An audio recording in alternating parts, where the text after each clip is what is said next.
I always thought the safest place in the world was my home, my small blue brick house at the end of Maple Street with its creaky wooden floors and sunlit kitchen window had always been my sanctuary, my shelter, my world.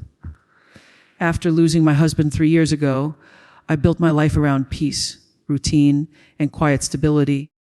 Nothing dramatic ever happened here. Nothing strange, nothing dangerous. At least that's what I believed. That belief shattered on a rainy Tuesday morning, the kind of morning where thunder rattled the window panes and the whole world felt unsettling. I went into the kitchen to make coffee, rubbing my eyes, yawning, thinking about nothing more than the laundry I needed to fold. Then something caught my eye, a tiny blinking red light. At first, I thought it was a reflection from outside, a car light maybe, or one of those annoying appliance indicators. I leaned closer, squinted, tilted my head. The light blinked again. No, it wasn't a reflection. It was inside my kitchen. I stepped closer, my slippers making soft taps on the tile. I lowered my head, blinking through the dim early morning light, following the tiny red glow. And then I froze there, tucked neatly beneath one of my upper cabinets. Barely the size of a button was a tiny black device, round glossy. The blinking red dot pulsed like a heartbeat. It wasn't a toy. It wasn't a sensor. It wasn't something I'd ever bought. It was a camera, a hidden camera. A cold shiver ran through my spine so fast I had to grab the counter to steady myself. My heartbeat thumped violently in my ears. Someone had put this here. Someone had been watching me, recording me, in my own home, in the place I cooked, ate, cried, talked to myself, lived. My hands started shaking uncontrollably. I didn't touch it. I didn't dare. I backed away slowly until my shoulders hit the refrigerator door. The cold metal pressed into my back, grounding me just enough so I didn't fall. My breath grew shallow, rapid, almost painful. Who would do this? I lived alone. I didn't have cleaners, contractors, or frequent visitors. The only people who ever came into my house were my son, my daughter-in-law, and my neighbor who occasionally dropped off baked goods. None of them would ever, would they? My stomach twisted sharply, the kind of twist that warns you something is not only wrong, but horrifyingly wrong. I glanced around my kitchen as if a stranger might step out of the pantry at any moment. My cozy yellow curtains suddenly felt childish, stupid even. My kitchen clock ticked like a bomb. The storm outside only made it worse, each thunderclap shaking my already weak legs. I forced myself to breathe. Just breathe. This couldn't be happening, but it was. I slowly reached for my phone on the kitchen table. Even that small movement made the camera's light blink again. Almost like it knew I was finally aware of it.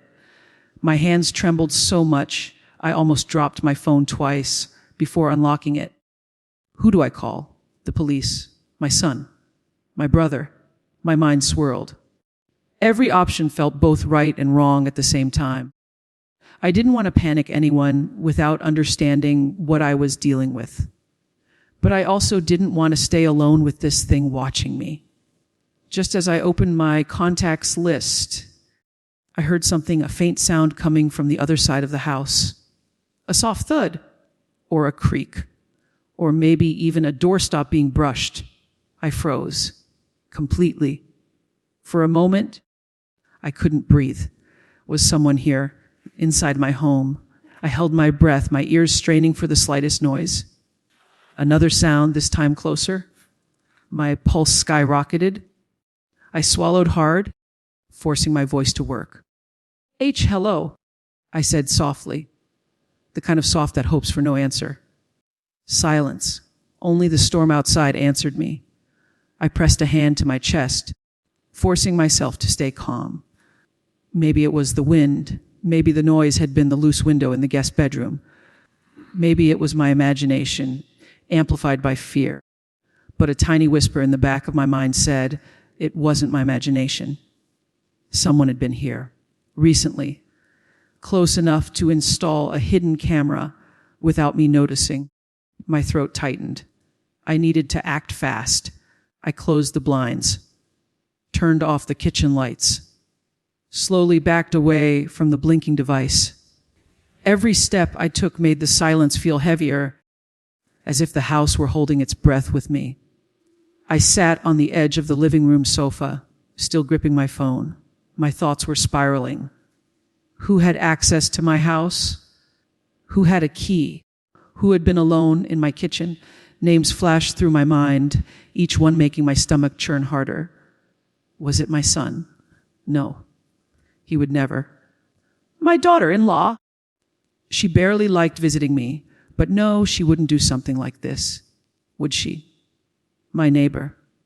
Kind, elderly, gentle? No way. My late husband's brother. He hadn't visited in months. Then a thought hit me so suddenly I felt dizzy. Last week. My husband's belongings. The storage boxes in the attic. My son had offered to help move them. He had brought someone with him, someone I barely noticed, because I had been too emotional looking through old photos. Someone quiet. Someone who walked around freely. Someone who stayed inside while my son went to the car. My heart dropped. Could it have been him?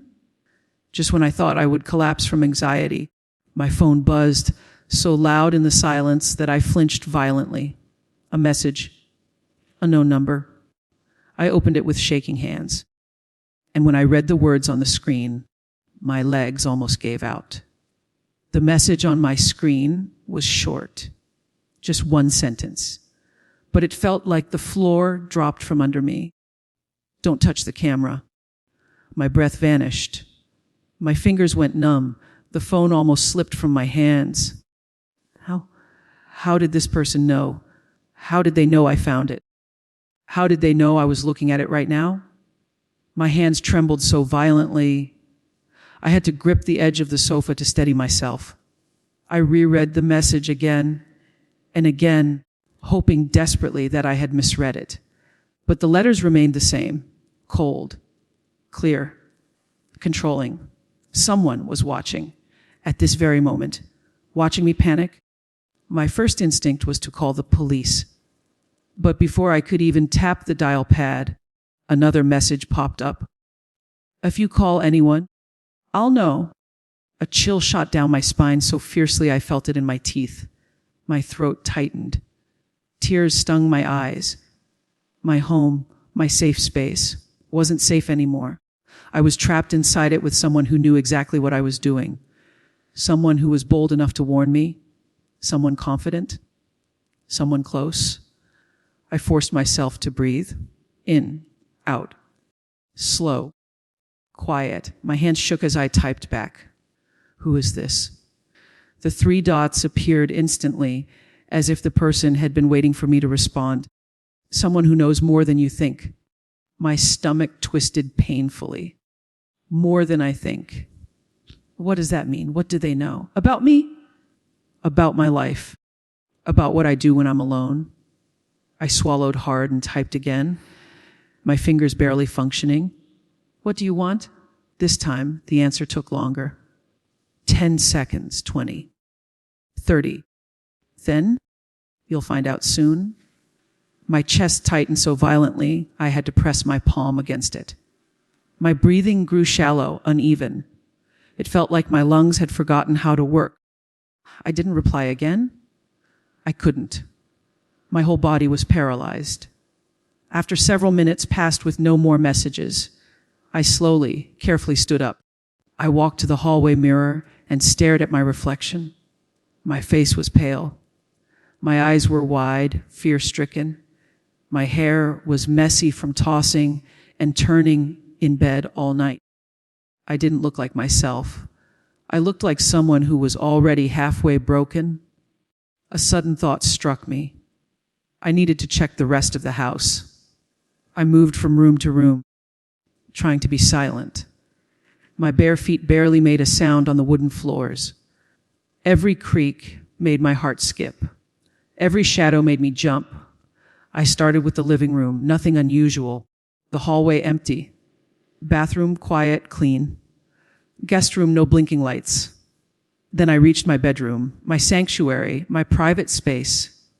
The place where I cried, slept, dreamed, talked to my husband's photo.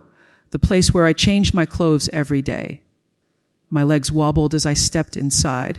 I scanned the dresser, the nightstand, the lamp, the corners, the walls.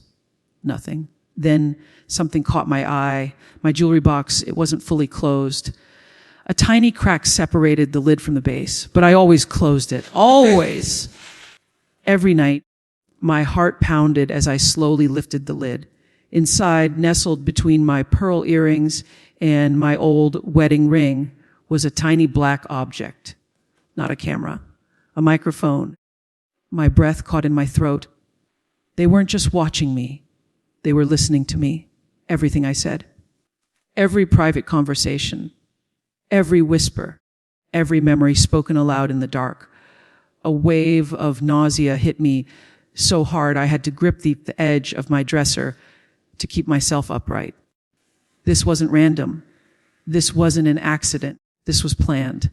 As I stood there, shaking, my phone buzzed again. My heart slammed against my ribs. My hands trembled as I picked it up. One new message. Checked the closet. I froze completely. My closet door was behind me. Closed. Quiet. Still. My mouth went dry. My knees threatened to buckle. Whoever this was, they weren't guessing. They weren't bluffing. They were here. Or had been here recently enough to know the exact order I'd discover things. My hand trembled as I turned around. The closet door loomed over me like a silent threat. I took one shaky step toward it, then another, and another. I reached out, my fingers brushing the doorknob. My phone buzzed again. I flinched. Another message.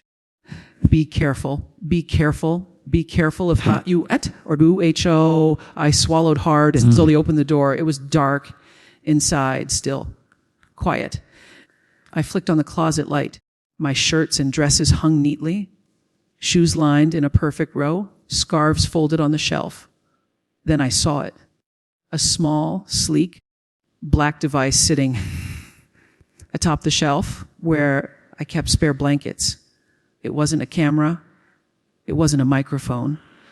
It was a tiny wireless receiver with a faint blue glow. My legs nearly collapsed. A receiver, meaning this wasn't a cheap setup. This wasn't a prank. This wasn't the work of some bored teenager. This was professional. And whoever installed it wanted all the recordings sent directly to them without ever needing to return to retrieve anything. I stumbled backward, nearly tripping over my own feet. My heart was beating so violently it hurt. Who would do this to me? Why? What did they want? What were they planning? Before I could even gather my thoughts, my phone buzzed again.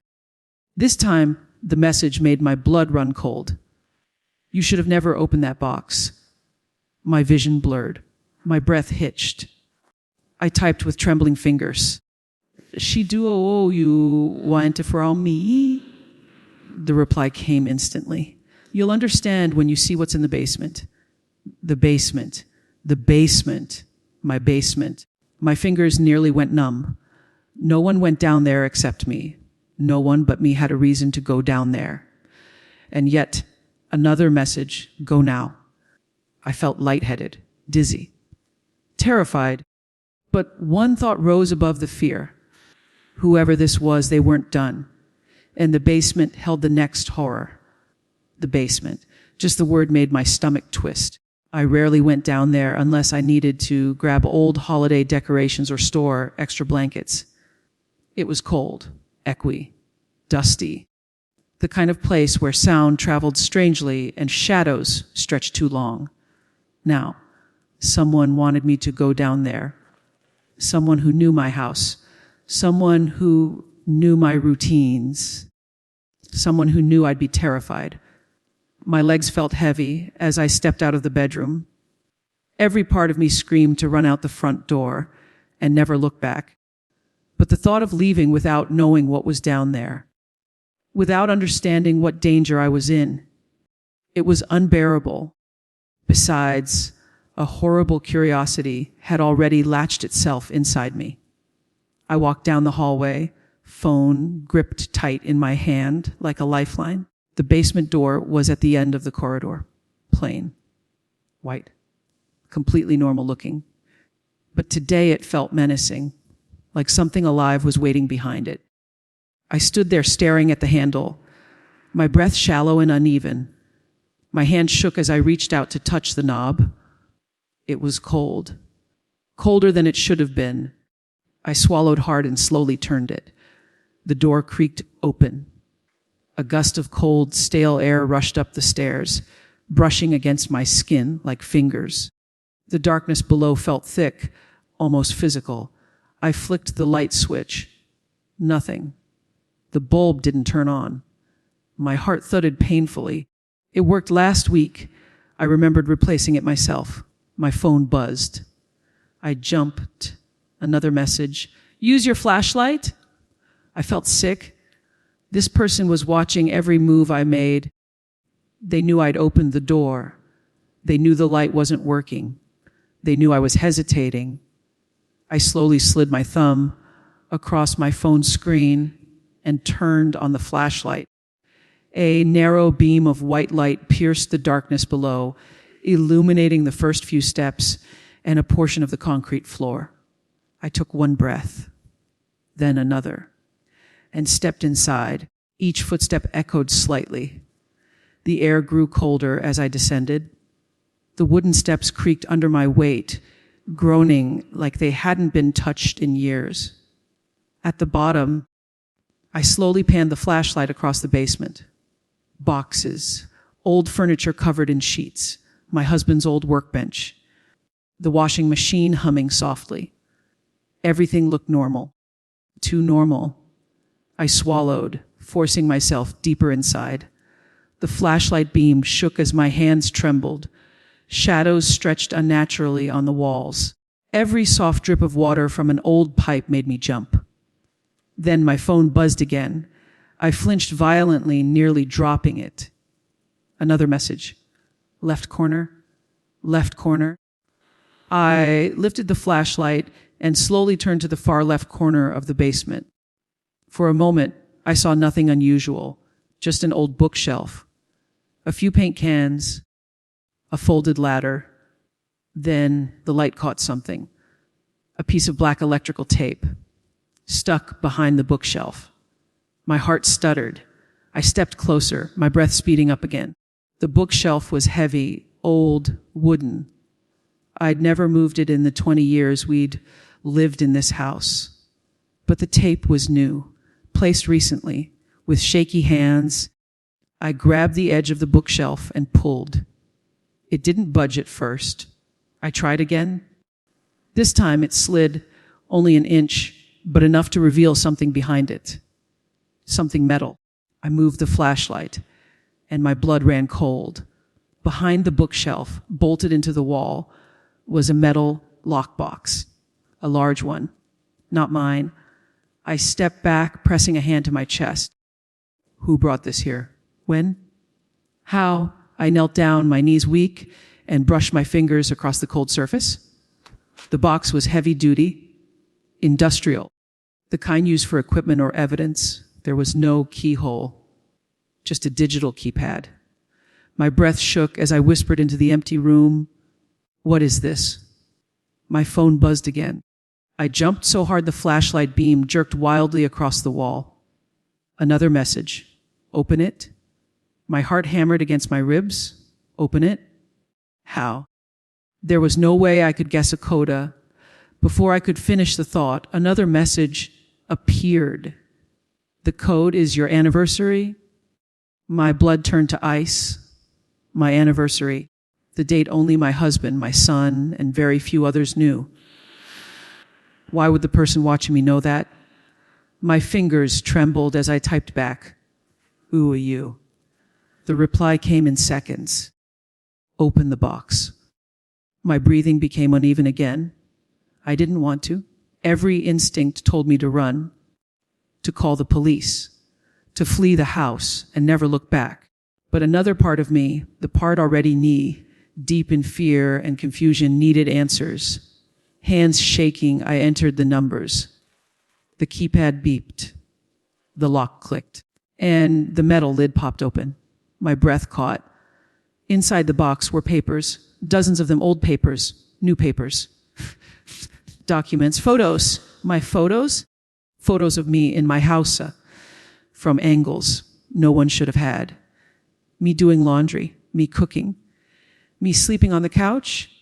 Tears stung my eyes. There were also documents, copies of my mail, bank statements, medical records, phone bills, things no one but I should have access to. As I lifted the papers with trembling hands, something thicker caught my eye. A folder, a dark blue folder. I pulled it out slowly. On the front, written in bold letters, was my name, my full name. My stomach knotted with dread as I opened it. Inside were printed emails, not mine, not sent by me, emails written about me, emails discussing my habits, my schedule, my vulnerabilities, my emotional state after my husband died. Lines like, "She's fragile. She won't suspect anything. She trusts too easily. She's alone most nights." My vision blurred with tears. Who wrote these? Why did they have this? Before I could read further, my phone buzzed again. One new message. My breath hitched as I raised the screen. "No, you see what I know." My fingers shook uncontrollably. Another message arrived instantly. Check the last page. With trembling hands, I flipped to the last page in the folder. When I saw what was written there, a violent chill ripped through my entire body. It was a name I knew, a name I never expected, a name that made me drop the folder onto the concrete floor. The person behind all this, the spying, the recordings, the hidden devices, the messages, was someone impossibly close, someone who had been in my home countless times, someone I trusted, someone whose name made my legs nearly give out when I whispered it aloud. No, it can't be him. I stared at the name for so long the letters blurred into one another. My brain refused to process it. My heart refused to accept it. But it was right there, printed, underlined, highlighted. The person behind the hidden camera, the microphones, the messages, was my own brother-in-law, my husband's younger brother, Daniel. My knees buckled, and I had to sit on the cold basement floor to keep myself from collapsing entirely. Daniel, who came over last month to help fix the leaking sink. Daniel, who brought me soup when I caught the flu 2 winters ago. Daniel, who promised my husband on his deathbed he would look after me. Why? How could he? Why would he? What could possibly? My thoughts spiraled so fast I couldn't breathe. My phone buzzed again. The sound vibrated through the silent basement like a gunshot, and I instinctively flinched. My flashlight shook in my trembling hand as I picked up the phone. A new message. "Now you understand?" Understand what? My fingers trembled as I typed, "WHY, are you doing this?" The dots appeared, then disappeared, then appeared again. Finally, a reply, "You were supposed to need me." My breath caught. Need him. What was that supposed to mean? I swallowed hard and typed again, "This is sick. Stop this." Oh, bado. Another reply, "You were always too trusting, too easy to manipulate, too predictable." A wave of nausea hit me. I pressed a hand to my stomach as tears burned behind my eyes. I typed, What do you want from me? The answer came instantly. Everything. Everything. My throat tightened as I typed, Daniel, you need help. The reply chilled my blood. I'm the only help you'll ever have. You're alone. And I made sure of it. I nearly threw up. He was right. I was alone. No husband. My son busy with his growing family. No close friends. Neighbors who kept to themselves. Daniel had slowly, quietly positioned himself as the one person who checked in on me, who offered support, who took care of things around the house. Things I now realized he probably broke on purpose. My pulse roared in my ears. I needed to get out. Now. Before something worse happened. I scrambled to my feet, gripping the flashlight tightly. But just as I turned toward the stairs, my phone buzzed again. I froze. Another message, don't go upstairs. A bolt of terror shot straight through my chest. He knew. He knew I was trying to leave. He was watching. Somewhere. Somehow. My hands shook violently as I typed. Why? What did you do? This time, the reply came with almost eerie calms. Someone is waiting. My mouth went dry. Waiting? Who? Where? And how did he know exactly where I was, what I was doing? Where I was going. I slowly lifted the flashlight and pointed it toward the stairs. Nothing there. Just darkness leading upward. But the feeling, the heavy, suffocating feeling, was unmistakable. I wasn't alone in this house. Not anymore. The phone buzzed again. You should have stayed where you were. My breath hitched. My heart pounded so violently I thought it might burst. Something creaked at the top of the stairs. A step. A slow, heavy step. I stumbled backward until my spine hit the cold concrete wall. My flashlight beam trembled wildly as I raised it toward the staircase. Another step. I heard breathing. Not mine. Deep. Slow. Steady. I clamped a hand over my mouth to keep myself from screaming. My phone buzzed again. I didn't want to look. I didn't want to move. But the buzzing wouldn't stop. Finally, with trembling hands, I raised the screen. He wants to talk to you. He, WHO. I typed shakily. Who's in my house? Before I could blink, the reply came, my friend? A jolt of terror tore through my chest. Friend? Daniel had someone with him? Someone helping him with this? Someone he trusted enough to send into my home. I felt faint. The breathing at the top of the stairs grew louder, closer, more deliberate. My throat closed. My mind screamed at me to run. But run where? The basement had no exits except the stairs. My flashlight flickered. No, don't die on me now. I whispered. Then another sound. A voice, low, male, deep. Margaret. My heart stopped. That wasn't Daniel's voice. It was someone older, rougher, like gravel dragged across concrete. My knees nearly gave out. Margaret? The voice repeated. Come upstairs. I shook my head violently, even though he couldn't see me. No. No, my phone buzzed again. If you don't go to him, he'll come to you. Tears streamed down my cheeks uncontrollably. This wasn't supposed to happen. This wasn't a game. This wasn't surveillance anymore. This was a trap.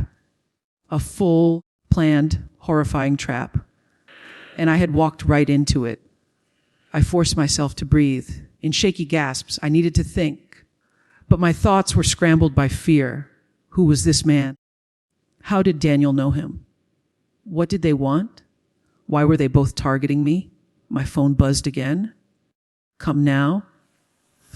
The voice at the top of the stairs growled, Margaret, don't make this difficult. My heart hammered. This was it. If I didn't make a decision now, I might not make one ever again. I wiped my tears with a shaking hand, tightened my grip on the flashlight, and forced my trembling legs to move. But not toward the stairs. toward the one place in the basement Daniel didn't know about. The one place my husband had built before he died. The one place that might save my life. I moved fast, faster than I thought. A terrified, shaking woman like me could move. My heart hammered against my ribs, but my mind finally was clear, sharp, focused. Because if Daniel and his friend thought they could trap me like a helpless victim, they didn't know this house like I did. Especially one part of it, the far wall of the basement, behind my husband's old workbench. My flashlight flickered, but it gave me just enough light to navigate the crowded basement. I kept low, crouched, stepping around boxes, avoiding the creaky boards I knew so well. Above me, heavy footsteps creaked on the floorboards. Slow, searching. My blood turned to ice. He was moving. He was looking for me. Margaret? The man's voice echoed from the top of the stairs. I pressed my back against the wall, breathing as quietly as possible. My phone buzzed again. I gritted my teeth, but checked it quickly. You can't hide from him. A sob caught in my throat. Daniel was watching. Somehow he always knew. I typed quickly. What do you want? Money? PR. Why? The reply came instantly. No. I want you to understand. Understand, W-hat. Before I could type again, footsteps thudded closer above. The boards creaked directly over my head. I clamped a hand over my mouth to steady my shaking breaths. I had to keep moving. The workbench. Focus on the workbench. I crouched low and crept toward it, my knees protesting with every shaky step. The wooden surface was covered with dust and old tools, things my husband used during his woodworking days. But beneath the workbench, between it and the wall, there was a door, a small one, barely big enough for a person to crawl through. A door nobody else knew about, not even Daniel. It was a storage compartment my husband built, a hidden crawl space to store valuables during the years he didn't trust the bank. Later, we used it for emergencies. It wasn't big or comfortable, but it was safe. At least safer than staying out in the open. My hands shook as I grabbed the bottom of the workbench and pulled it toward me. The old wood scraped loudly against the concrete floor, and I cringed. Every sound in this house echoed like a scream. But above me, the footsteps stopped, listening. I froze. Silence. Then a slow creak. The basement door opening wider. Oh God, he was coming down. My pulse thrashed like a trapped bird in my chest. I yanked the workbench harder. It slid just enough, exposing the small wooden door. My hands fumbled at the latch. The hinges creaked softly as it opened. I prayed he didn't hear it. Marguerite. His voice slid down the stairs like poison. I crawled inside the crawl space and pulled the door closed behind me. Darkness swallowed me whole. No light. No sound. Tiny space. Barely enough room to breathe. The smell of dust and old wood surrounded me. My knees pressed painfully into the wooden floor. My breathing echoed in the tiny walls. Outside, heavy footsteps hit the basement stairs. One step, another, another. He was coming down. He was railway coming down. I pressed myself back, as far as I could, curling into the smallest shape possible. I held the phone to my chest, praying it wouldn't vibrate loudly. My flashlight flickered out completely. I was in total darkness now. My heart thumped so loudly I was certain he could hear it through the walls. The footsteps reached the basement floor. He stopped. Right outside the crawlspace door, I felt bile rise in my throat. He knew I was close. He could feel it. I could FEL him. His voice was deep, slow, drawn out. I know you're somewhere down here. The crawlspace suddenly felt like a coffin. My phone vibrated. No, boo. I scrambled to silence it, but the message had already appeared. On full brightness. He's right in front of you. The screen glowed brightly, lighting up my face. A beacon. A target? I clutched the phone against my chest, smothering the light, but it was too late.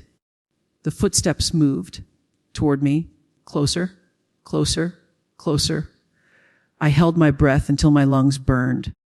His boots stopped directly in front of the wall that hid me, just inches away. I could almost feel the heat of his breath through the wood. I closed my eyes tightly. Silent tears slid down my cheeks. He dragged his hand across the wall slowly, deliberately. Then his voice came again. "Come up, Margaret." I nearly screamed. My hands covered my mouth, my whole body trembling violently. But then, in the darkness, another sound pierced the silence. A faint buzz. My phone vibrated again. "Don't move," as if I needed him to tell me. But then another message appeared. "He won't find you unless you let him." Let him? Let T. Him. What kind of sick game was this?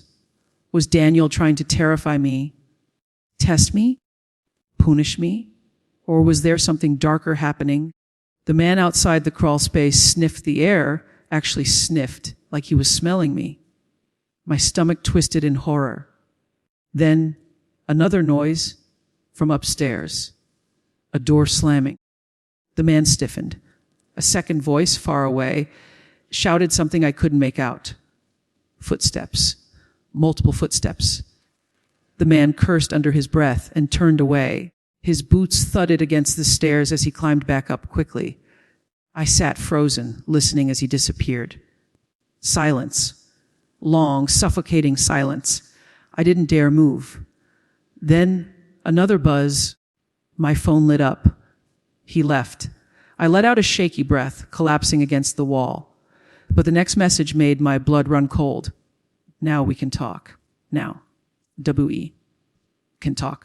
I felt a wave of anger, hot, sharp, cut through my fear. I typed furiously with trembling hands, WDHYREEOUDOING-THESTOME. Daniel replied instantly, "Because you were supposed to choose me?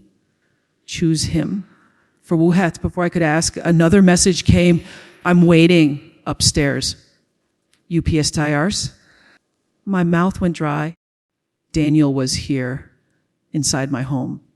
Not watching remotely, not messaging from somewhere else. He was inside, only feet away, waiting. The terror I felt in that tiny crawl space was nothing compared to the dread in that moment. But one thing was clear: if I didn't get out of this crawl space, if I didn't get out of the basement, if I didn't stay ahead of Daniel, I might never leave this house alive. For a long moment, I couldn't move. Not because the crawl space was small or because fear had rooted me into the floor, but because the meaning behind Daniel's words wrapped around me like a noose. "Come upstairs." I'm waiting. He wasn't hiding anymore. He wasn't pretending. He wanted me to know he was there. Wanted me to walk straight into him. His confidence terrified me more than the man with the gravelly voice. More than the footsteps, more than the darkness. Because Daniel wasn't acting on impulse. He had planned this. He had been planning this for a long time. I drew a shaky breath, my chest tight and painful. My fingers dug into the dirt floor of the crawl space. I needed a plan, a real one. Not the panicked instinct that had shoved me in here. I had to get out of this basement, quietly. Smartly, without crossing paths with Daniel or the man he brought with him. But first, I needed to breathe. My lungs burned, my head spun. My whole body was trembling with leftover panic. And that crawl space, tiny, airless, shadowy, felt like it was shrinking around me. I closed my eyes and whispered to myself, barely audible, come on, you've survived worse. Loss. Loneliness, grief. I had survived all that. I could survive this. I slowly reached for the crawl space door handle, but stopped when my phone buzzed. I clamped it tight against my chest to hide the light and reluctantly opened the message. Don't make me come get you. My stomach lurched. He wasn't guessing. He K-N-E-W, I hadn't moved. He knew I was still hiding. How? How could he possibly know exactly where I was, what I was doing, what I wasn't doing? I swallowed hard and typed, "Why are you doing this, Daniel?" He responded with chilling speed. "Because you were supposed to choose me after he died?" My blood froze. Choose him? How? For Muhat? My husband had only been gone 2 years. I hadn't even considered dating. I'd barely managed to return to normal life. I typed again. Choose you for what? What are you talking about? A pause, longer than before, as if he were deciding how much truth to reveal. Then I took care of you. I was there when he wasn't. I was always there. My throat tightened. Yes, Daniel had helped after my husband died. He fixed my fence, brought groceries, checked on the house. But at the time, I thought it was kindness, loyalty to his brother's memory, not obsession, not manipulation. Certainly not techais. A new message appeared, and I watched you waste all that attention on people who don't deserve you. My hands shook. People who don't deserve me. Who did he mean? My own son? My neighbor? The cashier at the grocery store. I typed quickly, "Daniel, you need help? Please, let me call someone." He cut me off. "Don't pretend you care. Just come upstairs." My heart slammed against my ribs. He wasn't going to leave. He wasn't going to give up. And the longer I stayed here, the more dangerous this became. The crawl space was safe only for now. But it wouldn't be soon. I had to move. I slowly pushed the crawl space door open a crack, barely enough to see the dim light crawling under the basement door. No footsteps, no voices, no shadows moving. The man Daniel brought had left earlier. That gave me a tiny window. I slid out carefully, silently, pulling the little door closed behind me. My knees cracked against the wood floor, but the sound wasn't loud enough to echo. Every muscle in my body screamed to run, but I forced myself to take slow, deliberate steps toward the far side of the basement, the side opposite the stairs. Because if Daniel was upstairs, I wasn't heading toward him. I was heading toward the old storm exit, a rusty metal door my husband installed decades ago, hidden behind storage boxes, opening into the backyard. He always said, every house needs 2 ways out, just in case, just in case. And today was exactly that. I tiptoed across the basement, my breath shallow, my body tense. Then a sound, soft, barely audible, but unmistakable. Floorboards creaking above my head, slow, measured, searching. He was moving again. The footsteps drifted toward the basement door, toward the top of the stairs. Oh, God. I moved faster, crouched low behind boxes. My breath hitched painfully in my chest as I pushed aside a crate of old Christmas ornaments. There it was, the storm exit, dusty, rusty, almost unused, but real and unlocked from the inside. I grabbed the metal handle, but the cold sting shot up my arm. It was stiff from age. I had to pull harder. The footsteps above grew louder, closer. Every second was dangerous. I yanked again. The door groaned loudly, too loudly. My blood went cold. Upstairs, Daniel stopped walking. Silence. Then a slow, deliberate knock on the basement door. Knock. Knock. My entire body turned to fire. He knew. He knew I was trying to leave. My phone buzzed. I didn't want to look. I didn't want to see, but I looked. One message. Come upstairs or I'll come down. My hands trembled so violently I nearly dropped the phone. I whispered, please please stop. A shadow moved under the basement door. I had seconds, maybe less. I braced both hands on the storm exit handle, put all my weight into it. 1 pull. 2 pulls. 3. The door finally gave way. Cold air rushed into the basement. I crawled through the narrow opening, scraping my knees, banging my shoulder on the frame. My heart pounded so hard I thought I'd pass out. Behind me, the basement door handle rattled. Daniel was coming. I scrambled onto the grass and shoved the storm door down behind me. It slammed shut just as the basement door flew open inside. I didn't look back. I ran barefoot across the yard, ran through the gate, ran down the street, ran like my life depended on it, because it did. And I didn't stop, not even when my phone buzzed again. But the message stopped me cold, stopped me in the middle of the street, trembling, breathless, terrified. You can run, Margaret, but you're mine now.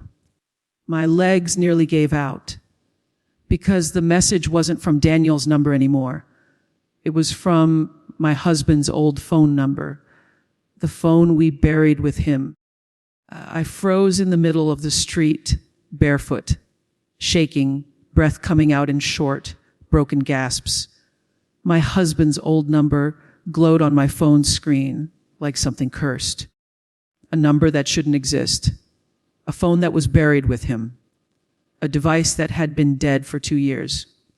Yet here it was, sending me messages. My vision blurred as tears filled my eyes. No, this isn't real, I whispered, backing away as if the phone itself had turned into a weapon. A few cars passed in the distance, but no one noticed me, just a panicked woman sprinting out of her house like a ghost was chasing her. The phone buzzed again. I jumped violently. You were always meant to be mine. My throat closed. My husband could never say something like that. Whoever was behind the message knew exactly how to break me, exactly how to cut me open, exactly where to hit. But how did he get that number?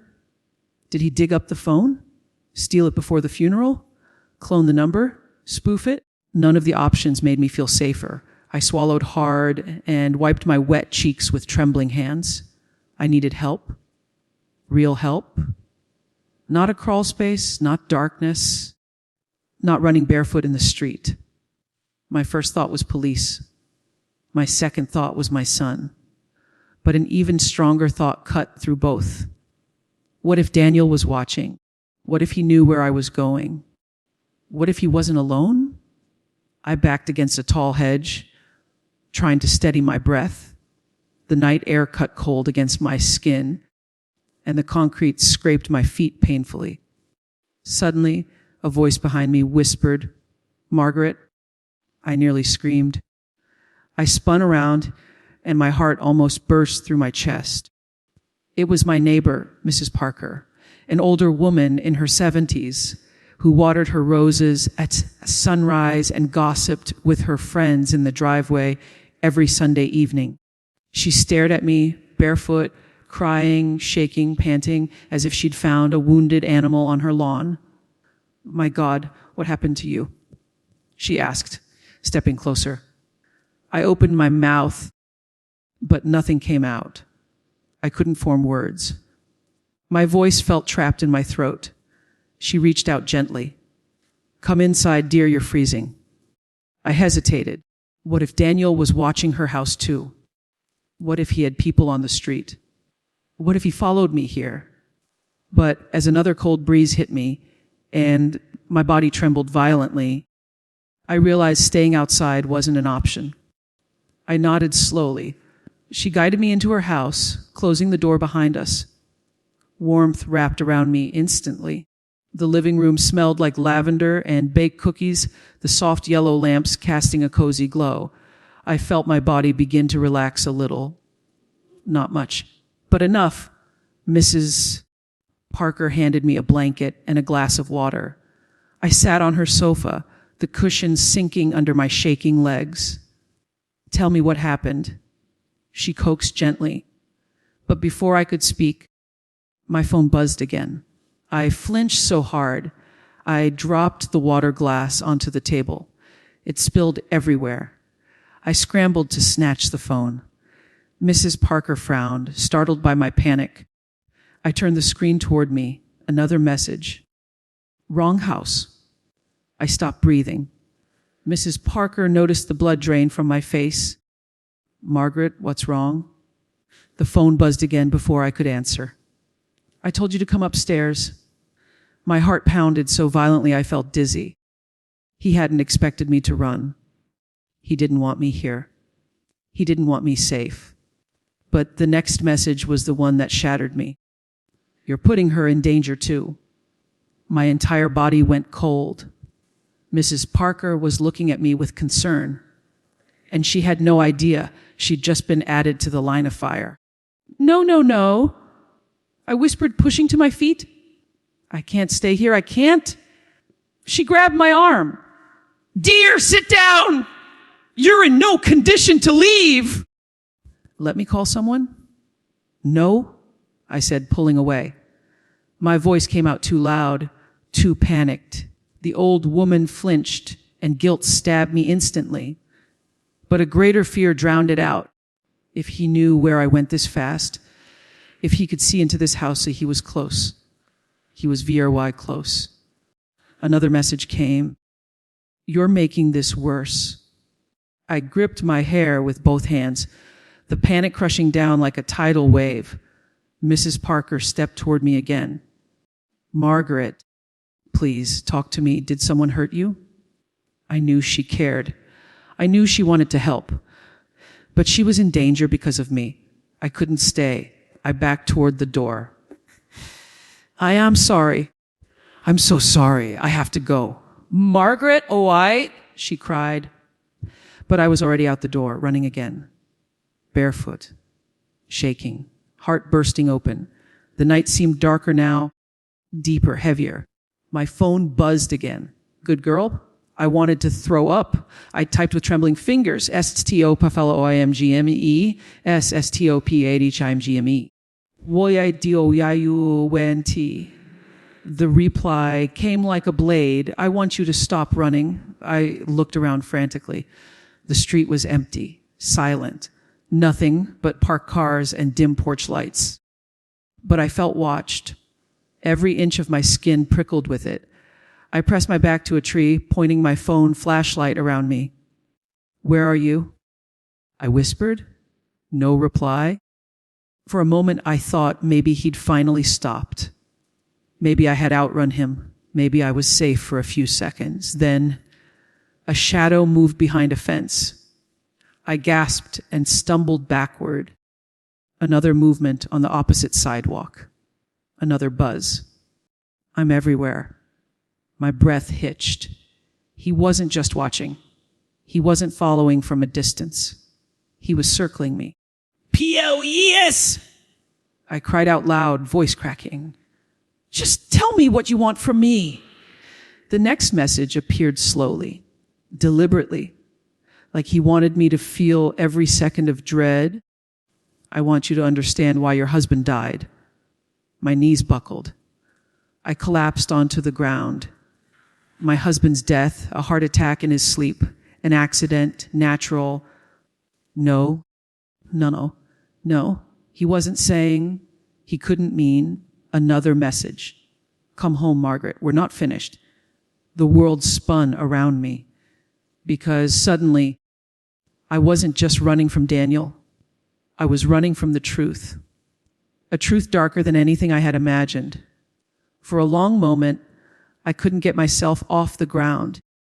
My nails dug into the grass. My breath wouldn't settle. My heart felt like it was being crushed by a fist. I couldn't see. I want you to understand why your husband died. Those words repeated in my mind like a thunderclap, echoing, growing louder, tearing apart every belief I held onto for the last 2 years. My husband died peacefully in his sleep. That's what they told me. That's what the doctor said. That's what I forced myself to accept. But now, those words, written so casually, so confidently, it felt like the world tilted beneath me. I forced myself to stand, legs trembling violently. The streetlights flickered overhead, and every shadow looked like it held a monster. I wiped my wet face with shaking hands. I needed answers, but I couldn't go home, not with Daniel there, not with that man he brought, not with whoever was watching from the shadows. I needed a plan, and fast. My phone buzzed again. I flinched so hard my back slammed into the tree behind me. Another message. If you don't come home now, I'll tell you the truth from here. My stomach tightened painfully. I typed slowly, fingers trembling. What truth? What did you do? The reply came almost instantly, like he'd been waiting for me to ask. Your husband wasn't supposed to die that night. A ringing filled my ears. My vision blurred. No. I could barely breathe. I clutched my chest, gasping, trying to hold myself together long enough to read the next message. He was supposed to leave you, not leave the world. The words hit me so hard I nearly dropped the phone. Leave me. My husband? He loved me. He always loved me. He would never. Another message appeared. He wanted someone younger. My blood turned to ice. No, that wasn't true. It couldn't be. We were solid, happy, married 28 years. He wouldn't. My phone buzzed again. He told me everything. My hands shook so violently, the phone screen wobbled in front of me. Daniel, my brother-in-law. He was claiming my husband confided in him. I typed with trembling hands, "You're lying?" A reply came instantly. Aunt Mae. Then another message, as if he couldn't wait to cut deeper. He said he felt trapped, that you were holding him back, that he wanted a new start.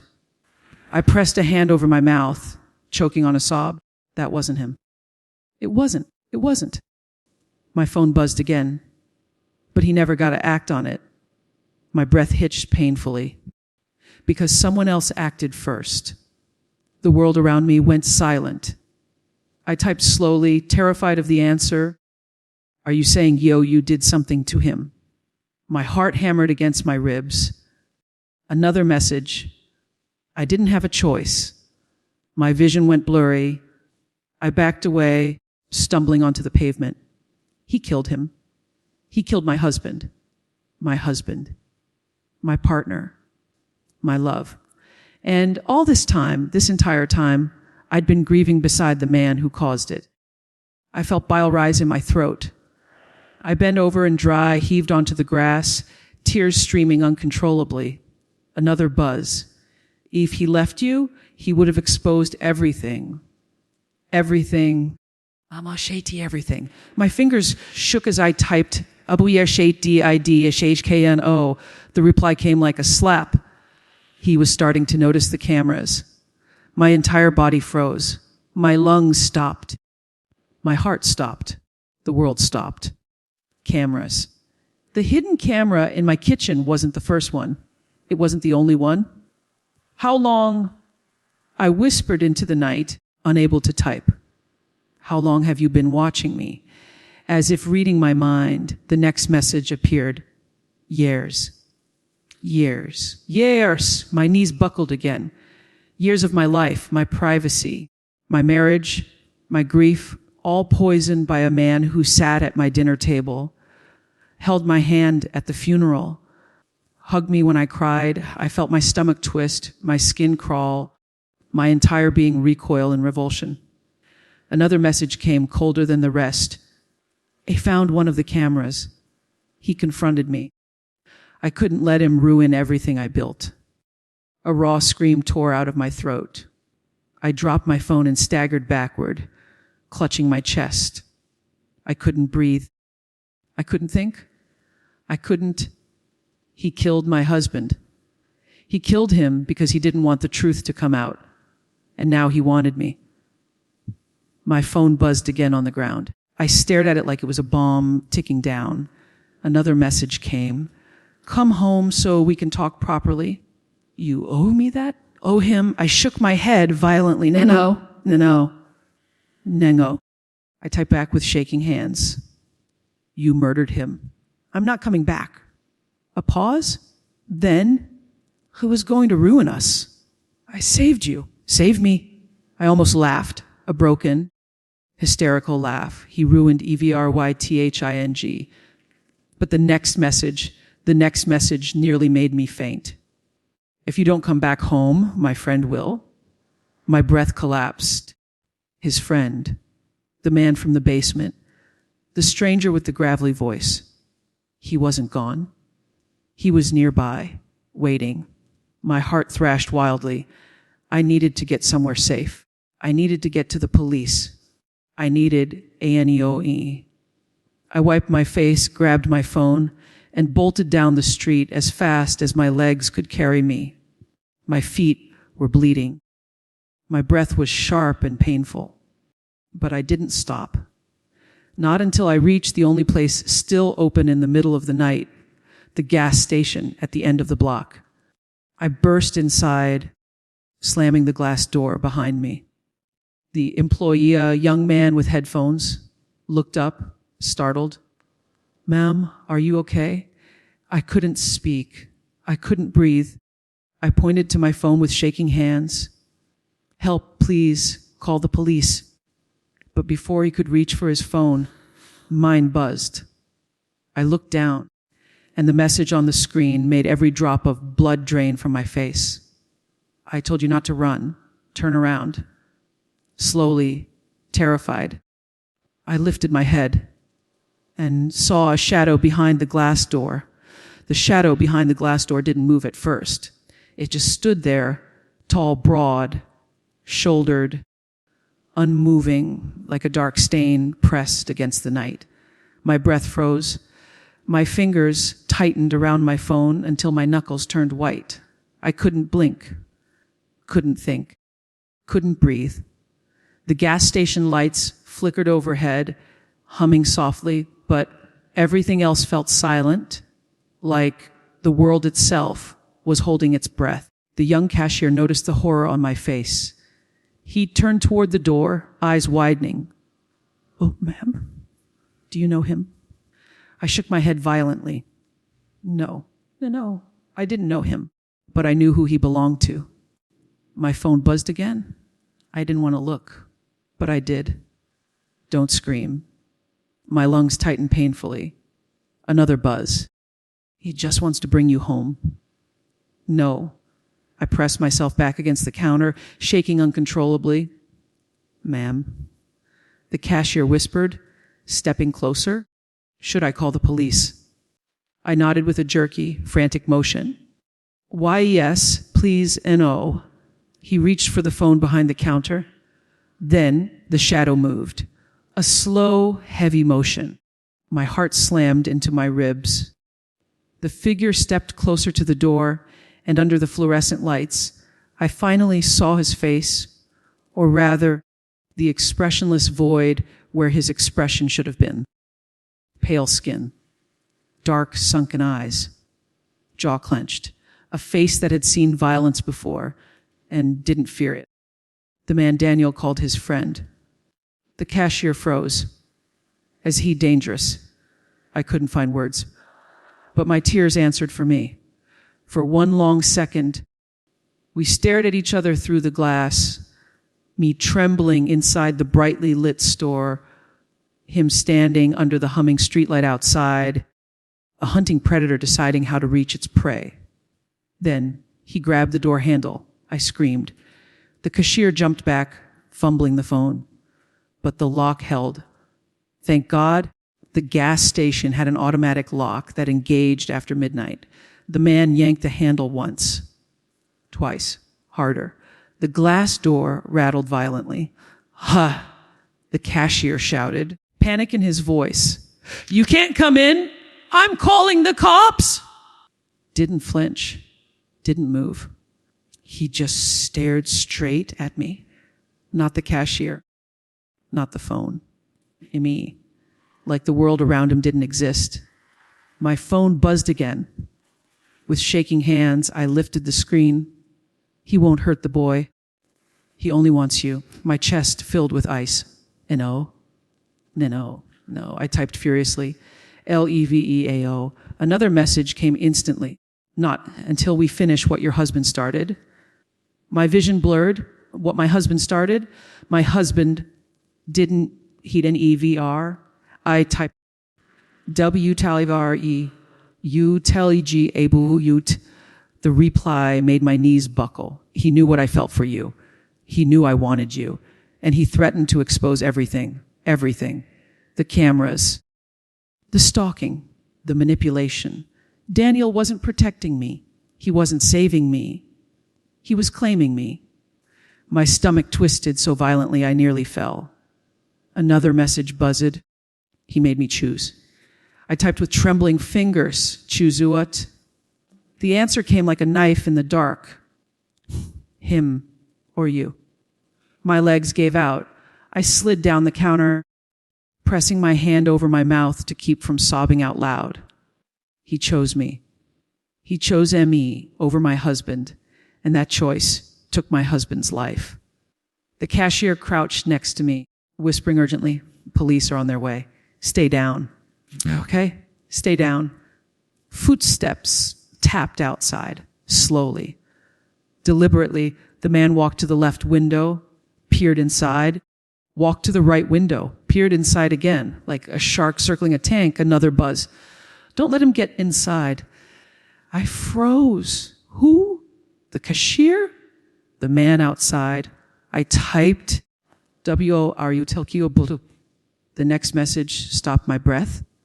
My friend, he gets impatient, as if on cue, binge.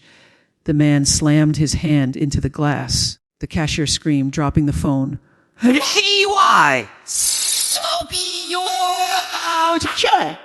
Another bang, harder. The glass quivered.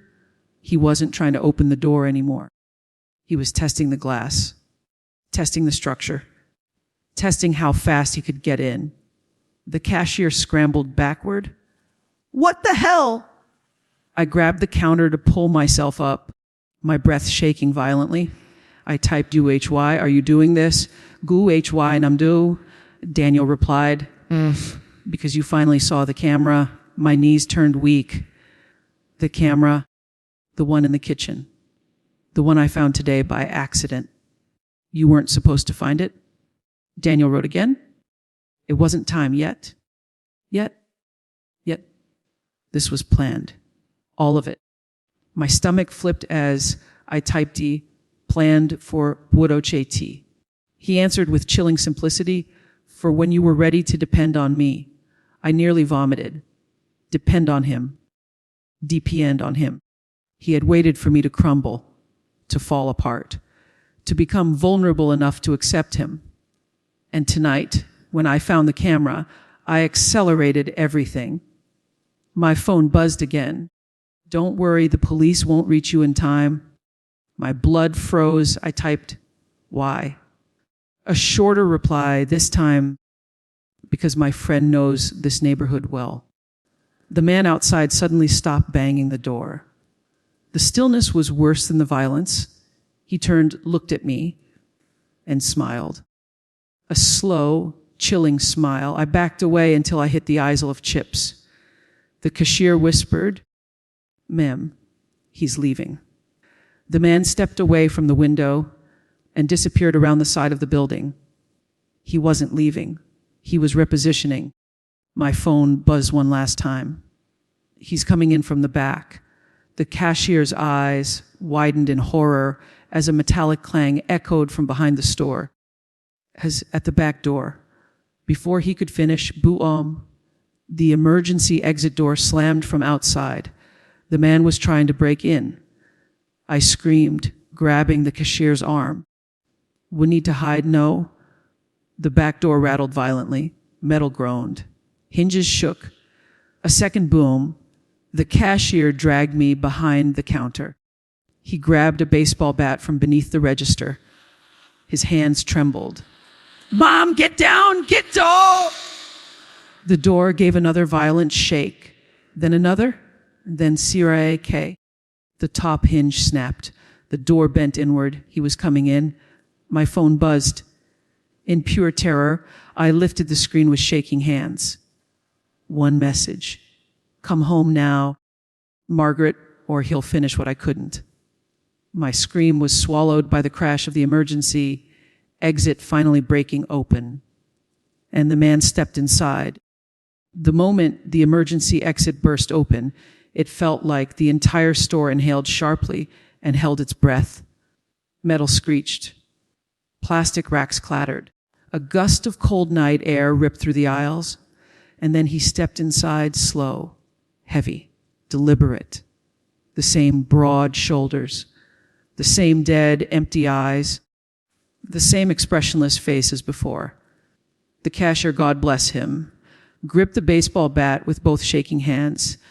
He positioned himself in front of me, trying to shield me with his small frame. "Sir, steal!" he yelled, voice breaking.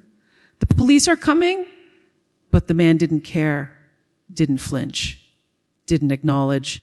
He just walked forward, step by step, a silent predator. My breath shook violently as I crouched lower behind the counter. My phone buzzed. I didn't want to look. I didn't want more words, more terror, more poison. But I forced myself. It was Daniel again. Don't let him touch you. He hurts what he doesn't understand. My stomach twisted. Don't TLETMTOUCHYO like I had any control over this. I typed back with trembling fingers. CLL heme OF. PLAC. STOPTS. Daniel's reply came instantly. Come home, and I will. I shook my head frantically and whispered through tears, I can't go back there. Another message. Then he'll take you. Take me. Not kill. Not hurt. Take. My pulse roared in my ears. Behind the counter, the cashier steadied the bat like he was preparing for a war he knew he'd lose. The man stepped closer. His boots thudded against the linoleum floor, a slow, methodical rhythm that made the air feel heavier with every step. He reached the counter. Stopped. The cashier raised the bat. Back up. Bossy. The man tilted his head slightly. Then he stepped forward again. Without hesitation, the cashier swung the bat with all his strength. A loud Siraske echoed through the store. But the man barely moved, barely reacted. He simply grabbed the bat, ripped it out of the cashier's hands, and threw it aside like a twig. The cashier gasped and stumbled backward.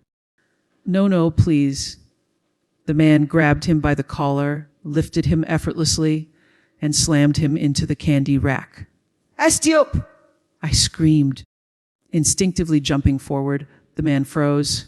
His grip loosened on the cashier, just enough for the boy to drop to the floor, coughing.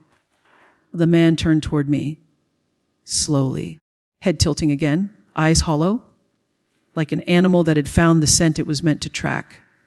I backed up until my spine hit the drink cooler. My breath came in sharp, painful bursts. The man took one step toward me, then another. My phone buzzed again. I lifted the screen with trembling hands. Daniel, don't run. He doesn't like it when prey runs. Prey. I wasn't a woman anymore. I wasn't a person. I was prey. I choked out a sob, staring into the man's blank eyes. I'm not going with you, I whispered. His jaw twitched. He stepped closer, but just before he reached me, read ANBLELIGHTS EXPLODED redeemed Wendy O as sirens, flashing lights, voices. The man turned his head, irritated. Not afraid, just bothered. The cashier scrambled to his feet and shouted, Help! Basi KR! Hayes Bakera! The police burst through the front door. Po boy! Oh, and T-H, G-R-U-D. Oh! The man didn't listen. He lunged. Not at the police. At M.E. I ducked at the last second. His hand grazed my hair, and I scrambled toward the counter. Gunshots rang out. 1, 2, 3. The man stumbled, stared at his chest, at the blooming red stain, as if confused why he couldn't move anymore. Then he collapsed beside the snack aisle, his heavy body shaking the floor. I covered my mouth with both hands, sobbing, feeling like my lungs were collapsing. The officers rushed past me, weapons still raised. "Are you hurt?" "Ma'am, can you stand?" "Ma'am, look at me, look at me." But their voices blurred. My eyes were fixed on the lifeless body of the man Daniel sent. He looked even emptier in death, like a puppet whose strings had been cut. My phone buzzed again. I flinched violently. Every officer around me turned sharply. One asked, "Is that your phone?" My hands shook so badly, I almost dropped it as I lifted the screen. A new message. "They shouldn't have done that." The officer frowned. "Who is messaging you?" I stared at the screen, tears streaming. Daniel again. "You made everything worse." "Margaret." My blood iced over. Another message. Now I have nothing left to lose. I handed the phone to the officer with trembling fingers. "This is him," I whispered. "This is the man who killed my husband. The man who sent that man. The man inside my house." Every officer froze. "What did you say?"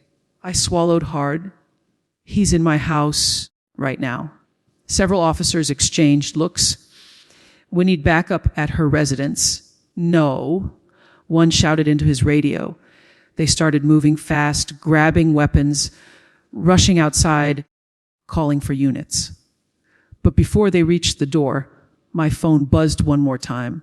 The officer holding it hesitated. Should I read it? I nodded weakly. He lifted the phone. His expression drained of color.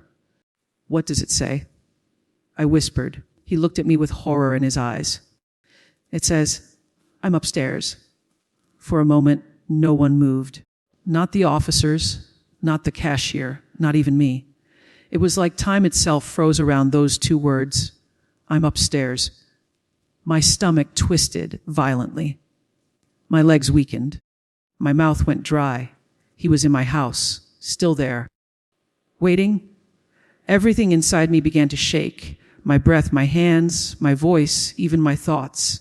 The officers sprang into motion first. Movi, Unit 7. Respond immediately. Subject may still be on the premises. All units, possible homicide suspect inside the residence. One officer grabbed my arm gently but urgently. We're getting you to the car. You're not going anywhere near that house. I nodded, barely able to stand, barely able to breathe. The world outside the gas station blurred as they rushed me to the back seat of a patrol car. The sirens roared to life. The whole street lit up in red and blue as multiple cars sped toward my home. My home, the place I thought was safe, warm, mine. A place that now felt poisoned forever. I hugged myself tightly in the back seat as the car tore down the road, my heart beating so hard it hurt. Every streetlight flashed past like a countdown. Every second felt like it was carrying me closer to a nightmare.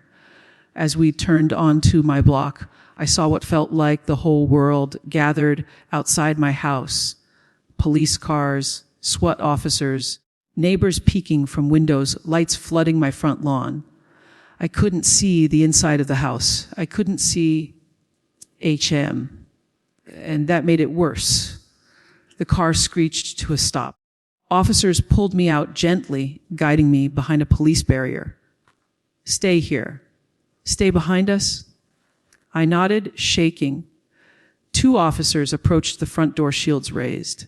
They shouted, O-U-D-Y-T-H-O-R-H-N-Z-P, Sellence. Another officer shouted, D-A-N-E-L, me-Kane, O-U-R-E-A-N-S-I-D-A. Calm, O-O-U, no. Silence again. My breath caught painfully in my throat. The SWAT team moved in next. Heavy boots, shields, rifles, strategy, formation. Everything was precise, professional, controlled, not like the chaos in my chest. They breached the door. A loud explosion rocked the frame as it flew inward. Splinters shot into the lawn. Smoke puffed out into the night air. Officers swarmed inside. I pressed a shaking hand to my mouth, unable to look away. Seconds passed, then minutes. Every minute felt like a lifetime. Finally, a voice called out from inside. "Etchis, ha!" My heart stopped. But then another voice. "Ease, dobu." My knees nearly buckled. Down could mean unconscious or dead, or I couldn't breathe. An officer jogged back out to where I stood behind the barricade. His face was grim but calm. "Ma'am, we found him upstairs." My voice cracked. He's alive," the officer said. "Barely. He tried to overdose on pills. We stopped him in time." I nearly collapsed from the flood of relief and horror mixing together. Alive meant answers. Alive meant justice. Alive meant he couldn't hurt me again. But alive also meant he knew the truth would catch him now. He knew the game was over. Paramedics rushed him out on a stretcher, pale, weak, barely conscious. Even as they loaded him into the ambulance, his eyes weren't on the officers. His gaze searched for me, and when he found me across the chaotic lawn, he smiled. A broken, twisted smile. The paramedic tried to pull his gaze forward, but he kept staring at me like I was the only person left in the world. My whole body shook violently. The officer beside me asked gently, "Do you want to look away?" But I couldn't, not until I heard him speak. And when he finally opened his mouth, his voice was soft, slurred, but clear enough to slice right through the night. "I told you. You were mine." I recoiled as tears streamed down my face. They shoved him into the ambulance and shut the doors fast. He was gone. Not forever. Not yet. But enough. The officers cleared the house room by room, checking closets, crawl spaces, corners. They collected the cameras hidden in vents, smoke detectors behind pictures, even inside the air purifier. 23 cameras in total. 23. I felt sick. The detective approached me later, voice calm but heavy. "Ma'am, this didn't start recently. This was systematic, planned, organized." I nodded weakly, unable to stop crying. He continued gently. "You survived something most people never see coming." I looked up at my house, my once safe, once loved home, and whispered, "He killed my husband." The detective nodded solemnly. "We'll prove it." I wrapped my arms around myself, feeling small and broken, but alive. And when the sun finally rose hours later, pink and gold and soft against the wreckage of the night, I sat on my porch, wrapped in a blanket, watching the officers carry out bags of evidence. My life had shattered. My trust was destroyed. But I was still here, still breathing, still fighting. The detective sat beside me. "What will you do now?" I swallowed hard. Thought of my husband. Thought of the crawl space. Thought of the gas station. Thought of that man's dead eyes. Thought of Daniel's twisted smile. Then I looked at the sunrise and whispered, "I'm going to rebuild. And this time, I'm watching everything because I would never again fail to see the monster standing right in front of me."